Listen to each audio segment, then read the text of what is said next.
Okay, so listen, I know that y'all think that the cancel culture is everything, right? It is the end all be all.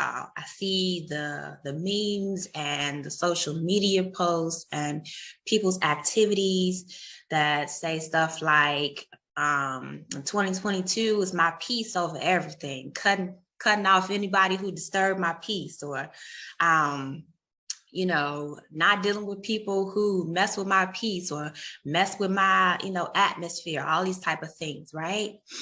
And so it sounds good. It look good on paper, right?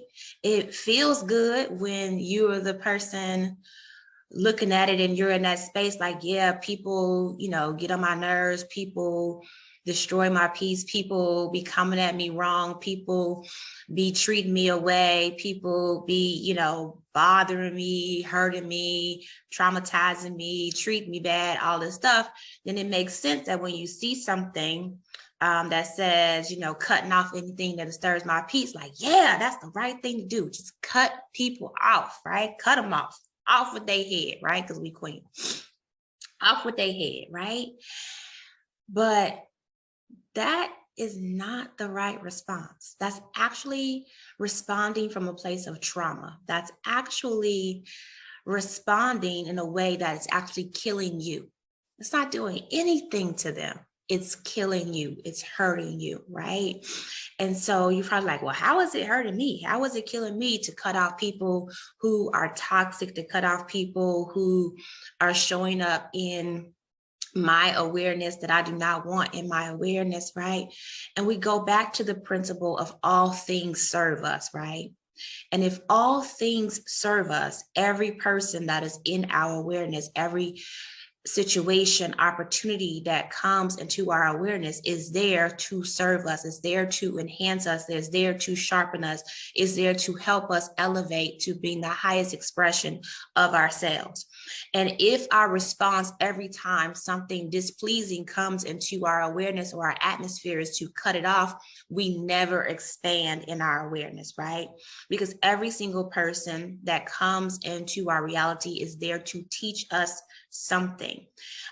We attract who we are. That's the other thing about cancel culture that kills us. We attract who we are. And so if we're attracting toxic people into our reality, that is because there is some element of us that is still toxic, right? There is still some element of us that still needs to be rewired, to be transformed, to be healed, to be restored. And that person showing up, or those people showing up in our reality, is an alarm system, actually, to let us know, hey, we have some unaddressed issues, and we keep attracting because we're energetic, right? We are an atmosphere of energy. And so we keep attracting unto us this thing over and over again, this same set of qualities and characteristics in different people over and over again, because something in us is not whole, right?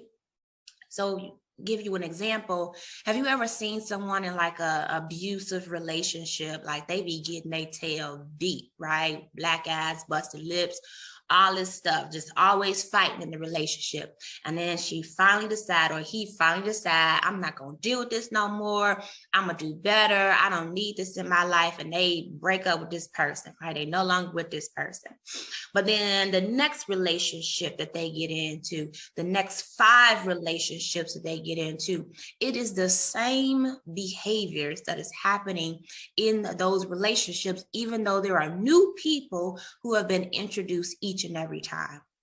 Why? Because the energy that is attracting those people is still present. The trauma that has the gateway open is still attracting those people. And so the cancel culture, or the culture that says cut off anything and anybody who shows up in my awareness that is displeasing, that I don't like what's happening, really robs us of the opportunity to look at self, right? Because again, how do you know that something is off unless something in the contrast is presented to let you know that this is not where I want to be. This is not what I desire. This is not where I want my life to look like. This is not the person or the characteristics that I want to possess, right? And so that contrast is what shows us and helps us to move into what we do desire, to become the person that we were always meant to. And so when we are looking at this behavior or these people or these energy vibrations that are showing up again, that are displeasing in our reality, then again, our job, our responsibility is to take ownership of our own selves, of our own life, to go internally and figure out what is happening. Where is my energy level, my energy vibration off? Where am I traumatized still? Where am I still allowing low vibrational energy to operate and flow in my life, right?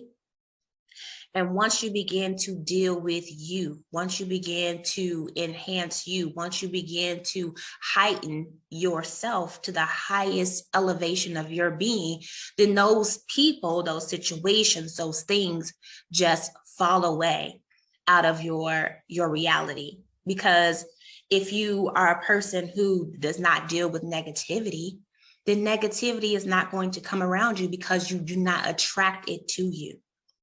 Right? There was no place for negativity to land within you. And so it will not show up. And if it tries to show up, you will have this barrier, this vibrational barrier that says, block, block, block. We don't do that over here. Right? And that person, that situation will either have to shift or disappear. But the cancel culture says cut people off, which is the same thing as burning bridges, which is the same as destroying relationships and saying to that person that you are unworthy to be in my existence, right? And we are here to enhance people. We are here to love people. We owe no one nothing but love, right? Nothing but love. And so cancel culture does not speak of love. It speaks of self-preservation, and not self-preservation at the highest expression of yourself, but self-preservation to keep whatever traumatized viewpoints and understanding and belief systems and heart systems intact and in place so that you continue to be a victim.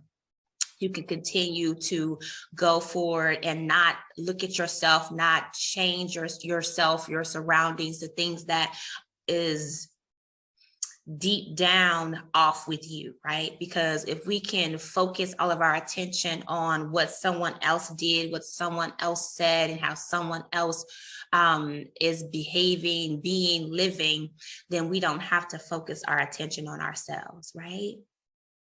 And that's a scary place to be for a lot of people, to focus one's attention on oneself, which is why so many distractions are so popular. That's why people spend so much time scrolling Facebook and watching TikToks and watching movies and, you know, things that distract the mind and distracts us from actually focusing and doing what's called the shadow work, the undercover, behind the scenes work to be whole, to be healed, to be present in our lives, to take ownership of who we are and who we are destined and designed to be, the mantle and the mandate that is on our lives, and the people who are called and assigned to us, and what we are called and assigned to do, right?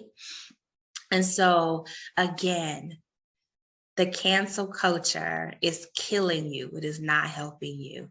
Because the truth of the matter is that no one can steal your peace.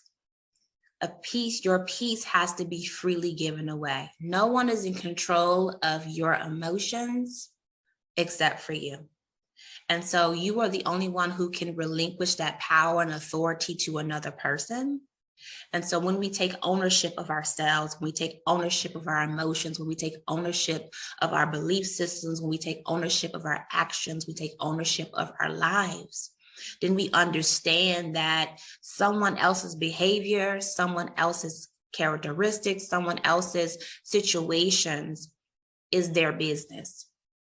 that does not impact me or influence me unless I allow it to.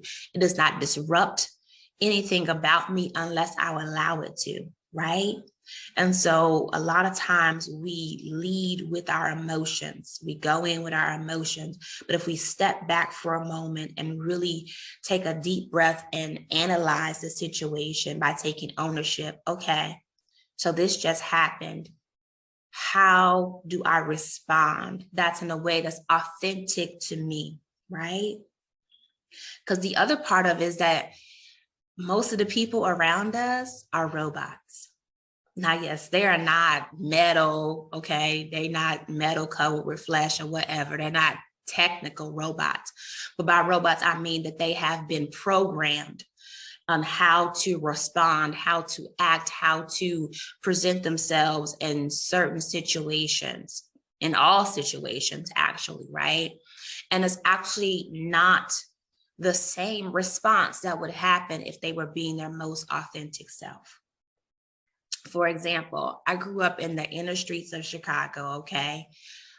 By the world standard, I grew up in the ghetto, okay? And in the ghetto, something as simple as stepping on somebody's new Jordans or Air Force Ones in the ghetto can get you beat up. And that's the low point, okay? So that might be the thing you might be going for, to get beat up. Because you could also get stabbed. You could also get shot. You could also lose your life because you scuffed somebody's new gym shoes. Now, in the regular world, that seems ridiculous to think that somebody could die because they accidentally or purposely put a black scuff mark on somebody's white shoe. But this is a real thing. Why? Because this is programmed behavior, programmed from the environment, programmed from the people, the situations, the mindset of the community, right? That this is how you handle this situation. To the normal, healthy, whole, healed person, this is ridiculous. But to the people who are part of that culture, it makes all the sense. Right? Because they're not taking ownership of themselves, and they're willing to kill someone, to go to that extreme, to take someone's life over a shoe, a rubber, and I guess what a shoe's made of, rubber and plastic and leather, rubber, plastic, and leather that probably costs about 25 cents to make. Okay. Someone's life has been taken. All of that potential, all of that promise gone out of the earth because of a scuff on someone's shoe. Again, so making sure that we are not responding based on the programming that has been instilled in us by our parents, by schools, by governments, by society, by our culture, right? And making sure that we respond to what is authentic to us in the most healthy, whole, highest vibration of who we are. Because we're accountable, we're responsible. We're not responsible for what other people do, what other people say, how other people respond, react, but we are responsible, accountable, and we do have to own how we respond, how we act, for the things that we say, for the things that we do, for the things that we believe or disbelieve. And all of that shows up in how we speak and how we think and how we engage with other people. And so if there's any area of your life where there is perpetual or continual engagements with others or even with yourself, of unwholeness, of unwellness, of trauma after trauma in that area, then that is an area that the Lord, that heaven, the universe is trying to highlight to you, for you to take ownership, make it a priority in your awareness so that you can shift that vibrational energy within yourself and transform your life. All right. So no one too bad, right? What y'all got to say? Anybody want to share?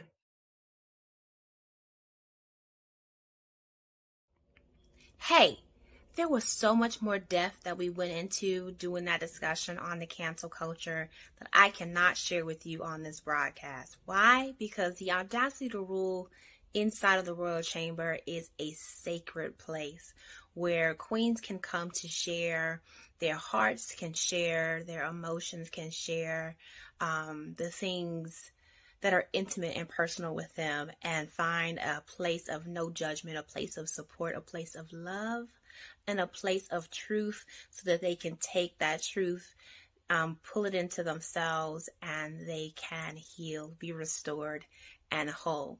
So if you would like to join us inside of the Audacity to Rule for that experience, please text the number that you see on the screen to get your exclusive link to join us. Until next time, bye.